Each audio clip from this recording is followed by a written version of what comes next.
TS4 news కి స్వాగతం. ముందుగా ముఖ్యాంశాలు.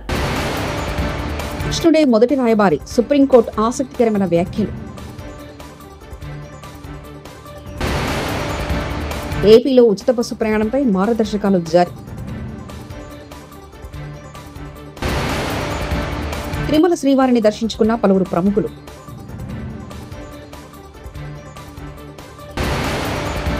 తిరుమలను రాజకీయ పునరావాస కేంద్రంగా మార్చింది వైకాపాని భానుప్రకాష్ రెడ్డి. బృందావనంలోని శ్రీబాంకే బిహారీ టెంపుల్ ట్రస్ట్ వివాదంలో సుప్రీంకోర్టు సోమవారం నాడు ఆసక్తికరమైన వ్యాఖ్యలు చేసింది. శ్రీకృష్ణుడే మొదటి రాయబారి అని పేర్కొంది. మధ్యవర్తిత్వం ద్వారా సమస్యను పరిష్కరించుకునేందుకు ఇరుపక్షాలు ప్రయత్నించాలని సూచించింది. ఏపీలో ఆగస్టు 15 నుంచి మహిళలకు ఉచిత బస్సు ప్రయాణం పథకం ప్రారంభం కానుంది. ఈ నేపథ్యంలో ఉచిత బస్సు ప్రయాణంపై ప్రభుత్వం మార్గదర్శకాలు జారీ చేసింది. ఏపీలో ఎక్కడి నుంచి ఎక్కడికైనా జీరో టికెటింగ్ విధానం ఉంటుందని మంత్రి రాంప్రసాద్ తెలిపారు. Palle Velugu, ultra Palle Velugu, express, ultra ఎక్స్ప్రెస్లలో ఈ పథకం అమలు చేస్తున్నట్లు కీలక ప్రకటన చేశారు. తిరుమలలో ఏదో జరిగిపోతుందని భూమన కరుణాకర్ రెడ్డి అసత్య ప్రచారాలు చేస్తున్నారని తిరుమల తిరుపతి దేవస్థానం బోర్డు సభ్యుడు భానుప్రకాష్ రెడ్డి అన్నారు. భక్తుల భద్రత కోసమే మఠాలకు నోటీసులు ఇచ్చినట్లు చెప్పారు. ఉగ్రదాడులు జరిగే అవకాశం ఉందని నిఘా వర్గాలు హెచ్చరిస్తున్నట్లు తెలిపారు.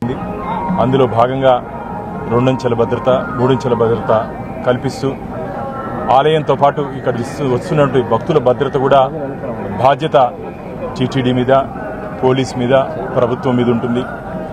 అలాంటి సందర్భంలో స్వామివారిని టీటీడీ వ్యవస్థ లేక మునుపు నుంచి శ్రీవారి కైంకర్యాలన్నీ చూస్తున్నటువంటి మఠాలు తిరుమలలో దాదాపు 34 మఠాలు ఉన్నాయి. మఠాధిపతులన్నా పీఠాధిపతులన్నా మాకు చాలా గౌరవం.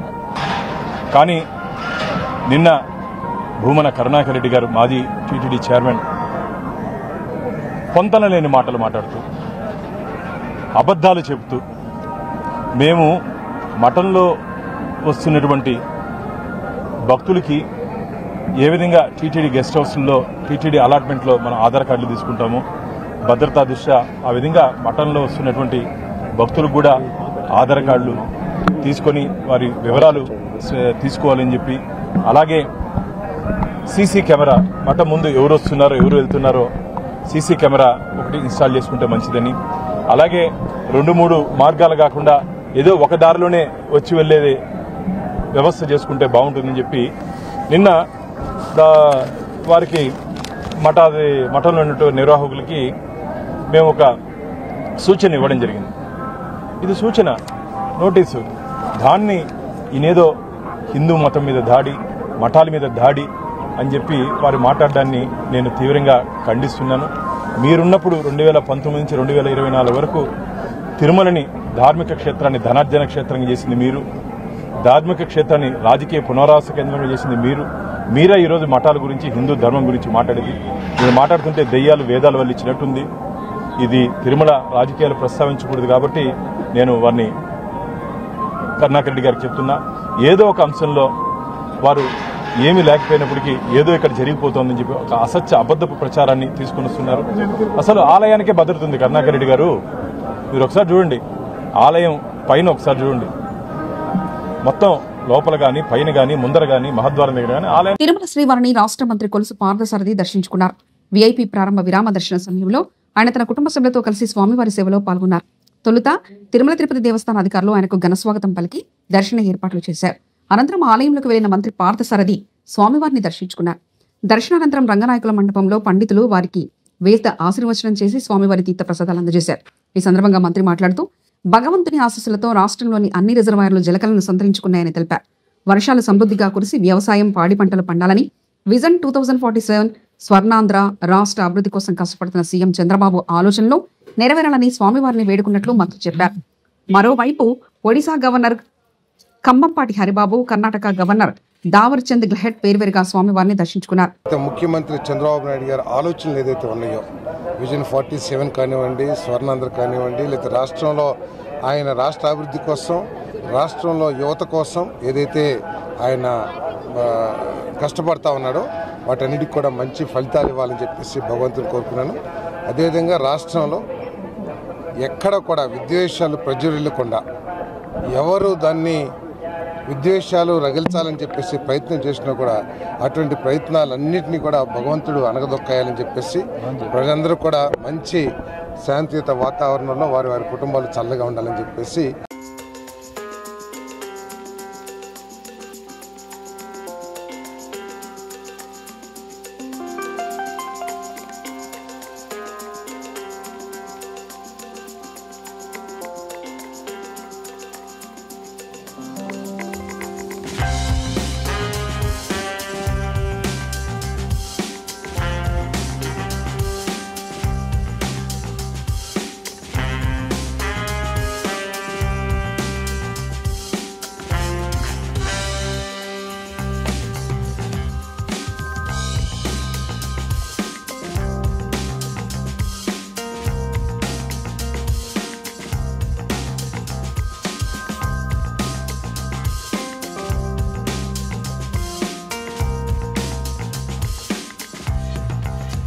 అసెంబ్లీ దగ్గర ఉన్న గాంధీ విగ్రహం ముందు బీఆర్ఎస్ ఎమ్మెల్యేల మెరుపు ధర్నా, పార్టీ మారిన ఎమ్మెల్యేలను వెంటనే డిస్క్వాలిఫై చేయాలని నినాదాలు.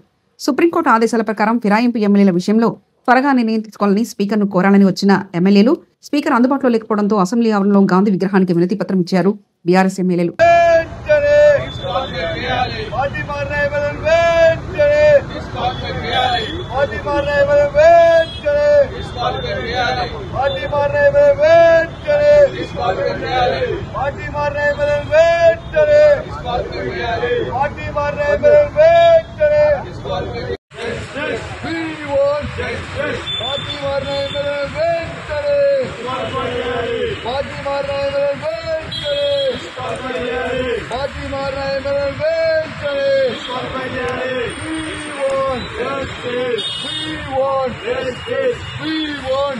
ముఖ్యమంత్రి చంద్రబాబు, మంత్రి నారా లోకేష్, వైఎస్ఆర్సీపీ ప్రధాన కార్యదర్శి లక్ష్మీపార్వతి సంచలన ఆరోపణలు చేశారు.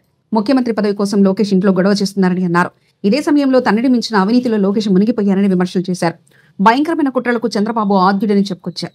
చంద్రబాబు మోసాలను సింగపూర్ ప్రభుత్వం గ్రహించిందంటూ కామెంట్స్ చేశారు. వైఎస్ఆర్సీపీ ప్రధాన కార్యదర్శి లక్ష్మీపార్వతి తాజాగా మాట్లాడుతూ ముఖ్యమంత్రి పదవి కోసం లోకేష్ ఇంట్లో గొడవలు పెంచుతున్నాడు, కుటుంబ కలహాలు జరిగాయి, లోకేష్ కు అందుకే చంద్రబాబు పొగుడుతున్నాడు, సరిగ్గా చదువుకోనని లోకేష్ ను మంత్రిని చేశారు, చంద్రబాబును మించిన అవినీతిపరుడు లోకేష్, చంద్రబాబు ప్రతి విషయంలోనూ డ్రామాలాడుతున్నారు, భయంకరమైన కుట్రలకు చంద్రబాబు ఆద్యుడు, ఢిల్లీలో పనిచేసే ఇతర దేశాల విలేకరులకు నెలవారీ జీతాలు ఇస్తున్నారు, పాకిస్తాన్ జర్నలిస్టులకు కూడా చంద్రబాబు డబ్బులు పంపుతున్నారు, పదే 90 దేశాలంటూ చంద్రబాబు మాట్లాడే మాటల వెనుక చాలా కథే ఉందంటూ తెలిపింది. ఒకసారి పరిశీలించి చూస్తే తెలుగుదేశం పార్టీలోకి ఎలా వచ్చాడనేది అందరికీ తెలిసిన విషయమే. కాదు ఇప్పుడున్న మీడియాకి సరిగ్గా తెలియదు, చిన్నపిల్లలు గనక మీరంతా కూడా. ఆనాడు ఇంకా సోషల్ మీడియా అస్సలు లేదు, ఉన్నది రెండు ఈనాడు, ఆంధ్రజ్యోతి. ఈ 2 పత్రికలే అతను అంత గొప్పవాడు ఇంత గొప్పవాడిని కీర్తించాయి. అది పక్కన పెడితే కాంగ్రెస్ పార్టీలో ఉండే కాంగ్రెస్ పార్టీనే మోసం చేసి అబద్దాలతో ఆ పార్టీలోకి వెళ్ళాడు. మళ్ళీ ఆ పార్టీలో సీనియర్స్ ను మోసం చేసి సంజయ్ గాంధీని పట్టుకొని మంత్రి పదవి సంపాదించుకున్నాడు. పాపం ఏదో మంత్రి అయ్యాడు కదా అని చెప్పి ఎన్టీఆర్ గారు పిలిచి పిల్లనిచ్చిన తర్వాత ఎన్టీఆర్ గారు తెలుగుదేశం పార్టీ పెట్టారు. పెట్టినప్పుడు ఈయన కాంగ్రెస్ లోనే ఉండి ఏంటి అసలు మా మామ రంగులు పూసుకునేవాడు, అదేవిధంగా నటుడు, ఆయన్ని ఓడించడం పెద్ద కష్టమేం కాదు చూడండి అని చెప్పి బీరాల బలికి మొత్తానికి చంద్రగిరిలో పోటీ చేసి అయిపోయాడు. ఒక సామాన్య కార్యకర్త, అతను ఎవరో కూడా తెలియదు, సుబ్రహ్మణ్య నాయుడు ఏదో ఉంది, ఆయనకి తెలుగుదేశం పార్టీ సీట్ ఇస్తే ఆయన చేతిలో ఘోరంగా ఓడిపోయి అక్కడి నుంచి కుప్పం పారిపోయాడు. కుప్పం పారిపోయి ఏంటి అక్కడ కూడా వరుసగా గెలుస్తున్నాడండి ఏంటి అని చూస్తే అక్కడ పక్కనుండేటువంటి తమిళ ఓట్లన్నీ కూడా చేర్చుకుని 60,000 ఓట్లు చేర్చుకొని అక్కడి నుంచి ఆ ఓట్లతో ప్రతిసారి ఎలక్షన్ రావటం, ఆ తమిళ ఓటర్లు వచ్చి ఓట్లు వేయటం, కాముగా వెళ్లిపోవటం డబ్బులు తీసుకొని. ఈ విధంగా అంటే మొదటి నుంచి కూడా ఇతని అక్రమ విధానాలు ఎలా కొనసాగుతున్నాయో ఒక్కసారి నేను చెప్పాలని, గుర్తు చేయాలని ప్రజలకి మరొకసారి అని చెప్పి చెప్తా ఉన్నాను. తర్వాత కాంగ్రెస్ పార్టీని తెలుగుదేశంలో పార్టీ రావటానికి ఓ పెద్ద డ్రామా నడిచింది. ఎన్టీఆర్ గారు చెప్పారు కదా, నాకంటే చాలా పెద్ద నటుడు నా అల్లుడు అని చెప్పి. అది వాస్తవం. ఈయన వివిధ విశ్వరూపాలన్నీ కూడా మనం చూస్తానే ఉన్నాం. ఇప్పుడు కూడా కళ్ళకు కట్టినట్టు ఎన్ని డ్రామాలండి. సింగపూర్ పోతే ఒక డ్రామా, సింగపూర్ నుంచి వస్తే ఒక డ్రామా, తర్వాత వేరే స్విట్జర్లాండ్ పోతే ఒక డ్రామా, స్విట్జర్లాండ్ నుంచి వచ్చాక ఒక డ్రామా, ఇతరుల మీద ఇతర పార్టీ వాళ్ళ మీద కేసులు పెట్టడానికి పెద్ద డ్రామాలు, లిక్కర్ కేసు చూస్తానే రోజుకు పెద్ద డ్రామాలు. ఆస్కార్ అవార్డు ఇచ్చేంత స్థాయిలో ఈ రోజు చంద్రబాబు నాయుడు గారు అతని కొడుకు నటన ఇంకెందుకులేండి, అంత అద్భుతంగా అంత సహజంగా నటిస్తా ఉన్నారు వాళ్ళు. అయితే తెలుగుదేశం పార్టీకి రావటానికి భార్యను అడ్డం పెట్టుకున్నాడు. ఆ రోజు భార్యను అడ్డం పెట్టుకొని ఆమె ఇంక తండ్రి దగ్గర అలిగి, నేను అన్నం తిన్ను, మంచినీళ్ళు కూడా తాగను, నా భర్తను పార్టీలో తీసుకోవాల్సి. నిజానికి అప్పుడు తెలుగుదేశం పార్టీ స్థాపించినప్పుడు ఒక రూల్ ఉంది వాళ్ళకి, ఏంటంటే యాంటీ కాంగ్రెస్ లో ఆవిర్భవించినటువంటిది తెలుగుదేశం పార్టీ. ఎన్టీఆర్ గారు ఆత్మగౌరవం అనే నినాదంతో అలా వచ్చినటువంటి పార్టీ కాంగ్రెస్ లో ఉండే వాళ్ళని తీసుకోకూడదనేటువంటి ఒక రూల్ పాస్ చేసుకున్నారు వాళ్ళు. మీ ఇంటి కోసం మా పోరాటం. నారాయణఖేడ్ మాజీ శాసనసభ్యులు మహారెడ్డి భూపాల్ రెడ్డి నారాయణఖేడ్ భారత రాష్ట్ర సమితి నియోజకవర్గ కార్యాలయం నుండి సబ్ కలెక్టర్ ఆఫీస్ వరకు డబుల్ బెడ్రూమ్ లబ్ధిదారులతో ర్యాలీ నిర్వహించి సబ్ కలెక్టర్ను అర్హులైన గత ప్రభుత్వంతో నేను ఎమ్మెల్యేగా ఉన్నప్పుడు లాటరీ సిస్టమ్ ద్వారా ఎంపిక చేసి లబ్ధిదారులకు వెంటనే డబుల్ బెడ్రూమ్ ఇళ్లను పంపిణీ చేయాలని సబ్ కలెక్టర్కు వినతి పత్రం అందించారు. చైర్మన్ గారు వాళ్ళందరూ ఏం చేసినారంటే దగ్గరుండి మీ అందరు గరీబులు ఉన్నారని చెప్పి మీకు ఇల్లు ఇచ్చిండక దానికి ఏం చేసిండు ఆయన? ఇప్పుడు వాళ్ళ కార్యకర్తలకు మున్సిపల్ కాకుండా పక్క విలేజ్ లకు మీకెన్ని ఇల్లుంటే మీకెన్ని ఎన్ని ఉంటాయని రాసుకోండి జల్దీ అని చెప్పేసిండు. ఈ మెసేజ్ మాకు వచ్చింది. అటువంటి ఎమ్మెల్యే ఉన్నాడు. దానికోసమని ఈ రోజుతో పోరాటం కాకుండా అనునిత్యం మన సార్ ఈ రోజు ఇట్లా పిలిపిస్తూ వచ్చినారు. రేపు ఇట్లా ఇల్లు వచ్చేదాకా ఇడిచేది లేదు. తాత జాగిరి కాదు, మన జాగిరి, మన బీఆర్ఎస్ జాగిరి, మన కష్టార్థం. భూపాల్ రెడ్డి గారు కష్టార్థం ఫ్యామిలీ గిడిచి మన కోసం కష్టపడ్డాడక్క. ఇప్పటిదాకా ఏ ఎమ్మెల్యే కష్టపడ్డాక ఇంత ఎవరు చేసినారు? భూపాల్ రెడ్డి కంటే ఎక్కువ చేసినారు. హాయితంగా బయట ఇక్కడ గెలిచిన ఎంపీ ఇక్కడ నారాయణఖేడ్ ఉన్నాడు. చెల్లెగా హైదరాబాద్, ఢిల్లీ చెల్లెగా ఇక్కడ ఉండాలి. ప్రజలు ఉండేది భూపాల్ రెడ్డి కావాలన్నా, బయట ఉండే ఎంపీ కావాలన్నా మనకు. ఆలోచించండి. నెక్స్ట్ ఎలక్షన్ ఇట్లున్నాయి, మనము వాళ్ళకి ఇట్లాంటి దీంతోనే బుద్ధి చెప్పడు కాదు. నెక్స్ట్ ఎలక్షన్ మున్సిపల్ ఇట్లున్నాయి, దాంతో బుద్ధి చెప్తాం. ఈ అవకాశం ఇచ్చిన పెద్దలందరికీ ధన్యవాదాలు. సంగారెడ్డి జిల్లా గీతం deemed university Hyderabad Rudraram Shivaji auditorium నిర్వహించిన సర్దార్ వల్లభాయ్ పటేల్ మరియు రైతులు చంపారన్ నుండి చిత్రకూట వరకు అనే అంశంపై 2 రోజుల పాటు నిర్వహించిన రాష్ట్రీయ ఏకత జాతీయ ఐక్యతా సదస్సు ప్రారంభోత్సవ కార్యక్రమానికి ముఖ్య అతిథిగా హాజరయ్యారు తెలంగాణ గవర్నర్ శ్రీ జిష్ణుదేవ్ వర్మ. పాల్గొన్నవారు doctor Sanjay Joshi IAS, executive director Indextc India Gujarat ప్రభుత్వం, కె శ్యాంప్రసాద్ జాతీయ సమన్వయకర్త సామాజిక సమరసతా మంచ్ అధికారులు.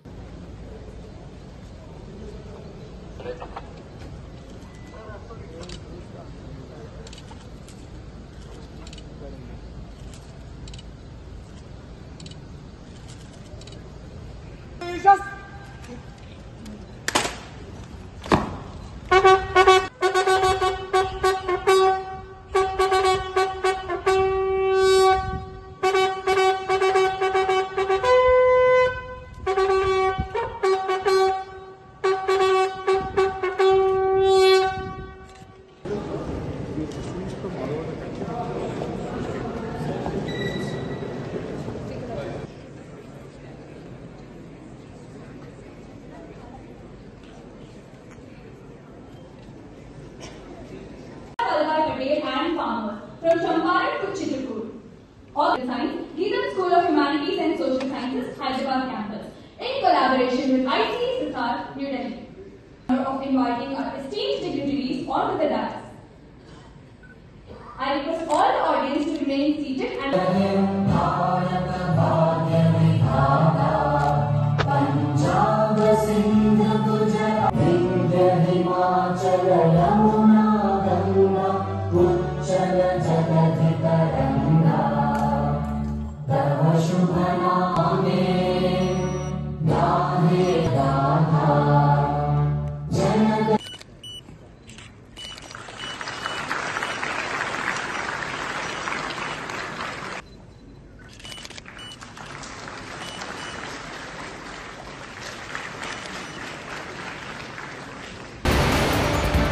కృష్ణుడే మొదటి రాయబారి సుప్రీంకోర్టు ఆసక్తికరమైన వ్యాఖ్యలు.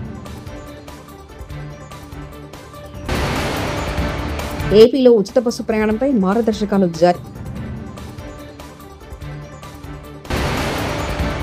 తిరుమల శ్రీవారిని దర్శించుకున్న పలువురు ప్రముఖులు.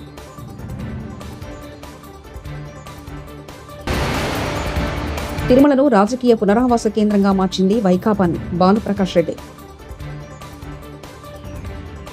TS4 న్యూస్ ఇంతటితో సమాప్తం. చూస్తున్నారండి TS4 తెలుగు.